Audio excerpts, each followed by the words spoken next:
அனைவருக்கும் தினம் ஒரு தகவல் சார்பாக இனிய வணக்கங்கள்.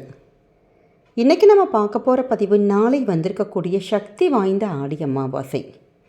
வருடம் முழுவதும் அமாவாசை வந்தாலும் தை அமாவாசை, புரட்டாசி அமாவாசை, ஆடி அமாவாசை, இந்த 3 அமாவாசையிலுமே நம்முடைய முன்னோர்களை நினைச்சு நம்ம வழிபடுறதுக்கு மறக்கவே கூடாதுங்க. எளிமையான சின்ன சின்ன வழிபாடுகளை நம்ம செஞ்சாலே போதும். அதே மாதிரி இந்த நாட்களில் நமக்கு இந்த பிரபஞ்சத்துடைய சக்தி ரொம்ப அதீத ஒரு சக்தியாக இருக்கும்.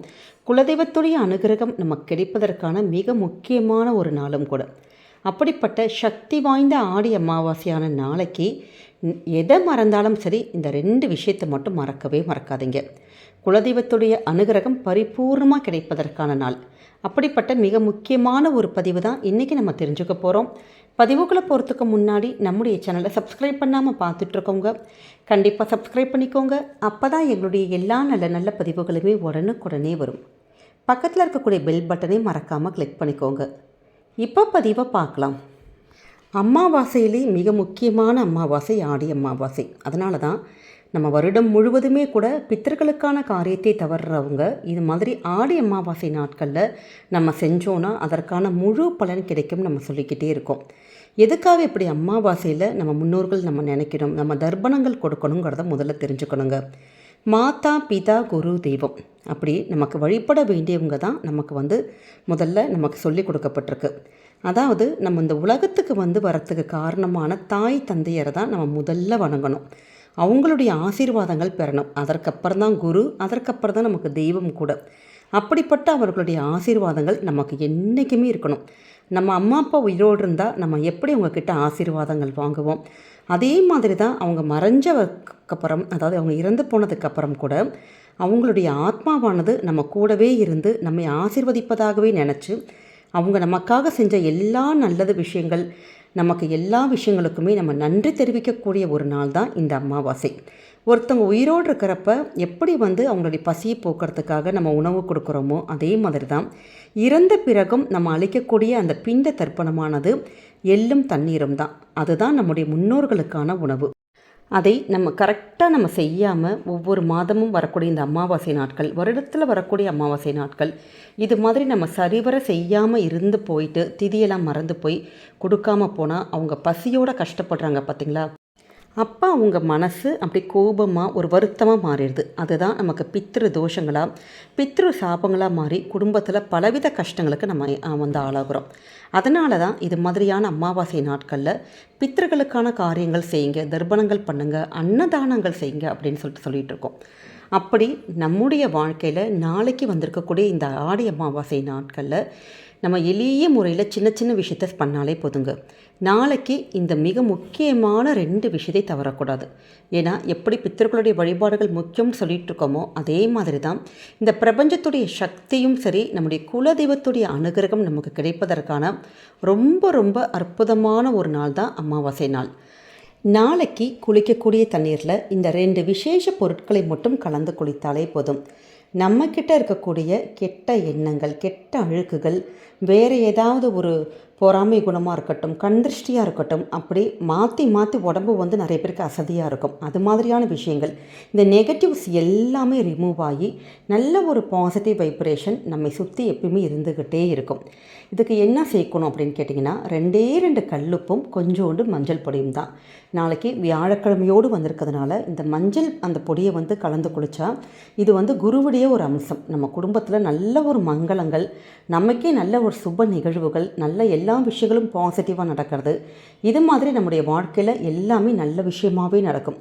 அப்படி நம்ம குளித்து முடித்ததுக்கப்புறமேட்டு கையோட உங்களுடைய குல தெய்வத்துடைய பெயர், இந்த மாதிரி அமாவாசை நாட்களில் குலதெய்வத்துடைய அந்த சக்தி ரொம்ப அதீதமாக இருக்கும். வாய்ப்பு இருக்குங்கிறவங்க குலதெய்வத்துடைய கோவிலுக்கு போயிட்டு நம்ம போய் காலையோ மாலையோ போய் தீபம் போய் நீங்கள் ஏற்றிட்டு வரலாம். அப்படி நம்ம எல்லாமே இப்போ வீட்டில் இருக்கிறோம் அப்படிங்கிற பட்சத்தில் நீங்கள் இது மாதிரி குளித்து முடித்த கையோட உங்கள் குல தெய்வத்துடைய பெயரை நீங்கள் 3 முறை நீங்கள் உச்சரிக்கணும். பெண் தெய்வமாக இருக்கட்டும், ஆண் தெய்வமாக இருக்கட்டும், எந்த தெய்வமாக இருந்தாலும் குலதெய்வத்துடைய பெயரை நீங்கள் 3 முறை நீங்கள் உச்சரித்து பாருங்கள்.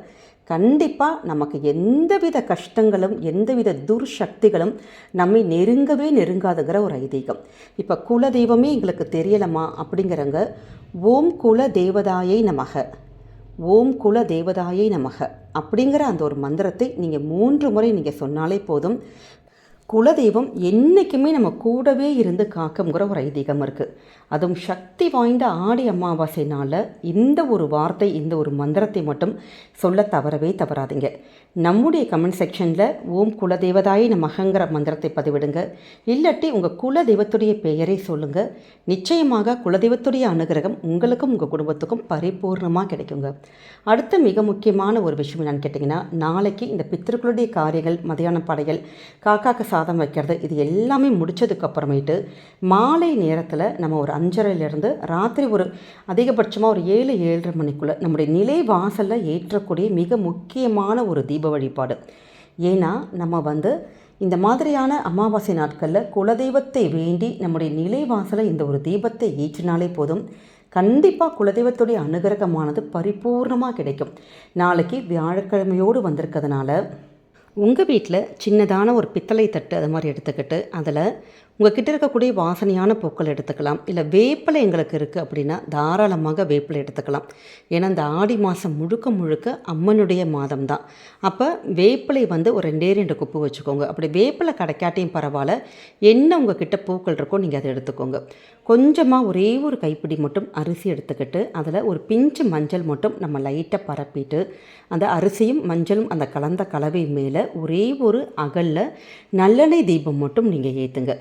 ஏற்றிட்டு ஆத்மார்த்தமாக உங்கள் குலதெய்வத்துடைய பெயரை சொல்லி என்றைக்குமே எங்கள் குடும்பத்தில் கூடவே இருந்து காக்கணும் அப்படிங்கிற ஒரு வார்த்தையை நீங்கள் மனசுக்குள்ளே நீங்கள் உச்சரிச்சுட்டு உங்களுடைய குடும்பமானது நல்லபடியாக வாழணும், குடும்பம் நல்லா செழிக்கணும் அப்படின்னு நீங்கள் நினச்சி வேண்டி முடிச்சுட்டு அதற்கு அப்புறம் உங்களுடைய வீட்டுக்குள்ளே இருக்கக்கூடிய பூஜை அறையில் நம்ம ஏற்றக்கூடிய அந்த காமாட்சி தீபமோ இல்லை வேறு என்ன விளக்கு நீங்கள் ஏற்றுவீங்களோ தீபத்தை நீங்கள் ஏற்றி நீங்கள் வழிபட்டு பாருங்கள். கண்டிப்பாக குலதெய்வத்துடைய அனுகிரகமானது பரிபூர்ணமாக கிடைக்குங்க. ஏன்னா நம்முடைய நிலவாசலில் இருந்து தான் நம்முடைய குலதெய்வமானது கண்டிப்பாக நம்மை காக்குங்கிற ஒரு ஐதீகம் இருக்குது. இது மாதிரி அமாவாசையால் அந்த நாட்களில் குலதெய்வத்தை நீங்கள் வேண்டி உங்களுடைய கோரிக்கைகள், எந்த பிரச்சனைகள் உங்களுக்கு எது இருந்தாலுமே சரி, இந்த பிரச்சனை எங்களுக்கு தீரணுமா, இல்லாட்டி எங்களுக்கு இது மாதிரி இது ஒரு விஷயங்கள் நடக்கணும் அப்படின்னு வேண்டி இந்த ஒரு தீபத்தை ஏற்றி பாருங்கள் நிலவாசலில். நிச்சயமாக உங்களுக்கு அடுத்த அமாவாசை வருவதற்குள்ளாகவே அந்த காரியம் முடிவதற்கான அந்த ஏதாவது ஒரு வழிகள், வாய்ப்புகள் கண்டிப்பாக அந்த கடவுளுடைய அருளால் நிச்சயமாக நமக்கு கிடைக்கும். ஏன்னா இந்த குலதெய்வத்தை தீபத்துக்கு அவ்வளோ ஒரு நமக்கு அதீத ஒரு சக்தி இருக்குது. அதுவும் இந்த ஆடி அமாவாசைனால் எக்காரணம் கொண்டும் இந்த ஒரு வாய்ப்பை மட்டும் நீங்கள் தவறவே விடக்கூடாது.